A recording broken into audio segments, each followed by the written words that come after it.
בסייעתא דשמיא, מסר קריטי ביותר לעם ישראל משמיים, כ"ח תשרי תשפ"ד.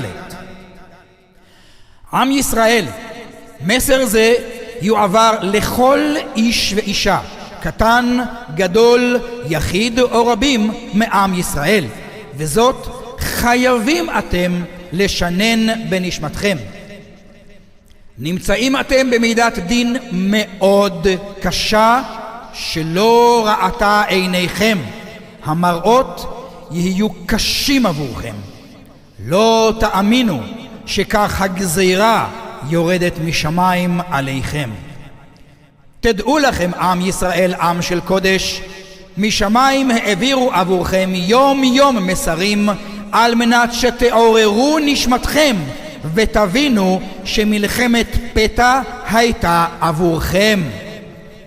לא הכנתם נשמתכם, לא מספיק הבנתם מה דרישת הבורא יתברך מכולכם. ובזה המצב שעם הקודש, העם היחיד והמיוחד של השם יתברך, נמצא בעת צרה ליעקב, וממנה יבשעו. עליכם להרים זעקתכם.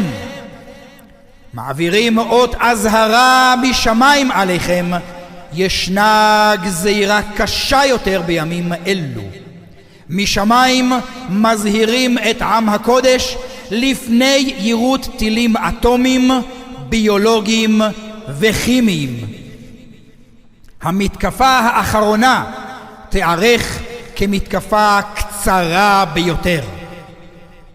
ובזה יש להעביר מסר זה לרבנים המועטים שדואגים לעם הקודש, ולבקש מכבודם להעיר את עם ישראל לזעוק את האמת. ואוי לאותם אלו שיעצרו את העם. משיח ייתן דינו, גזר דין מאוד קשה בדרך עליכם אם לא יכינו את נשמתם. תופתעו כולכם. מתכננים משהו גדול כנקמה, אך הפגיעות יהיו מכל מה שיעשה סביבכם. עם קודש, עם סגולה, הכינו את העם, משיח בא. מבקש לגאולכם, להחזירכם בתשובה.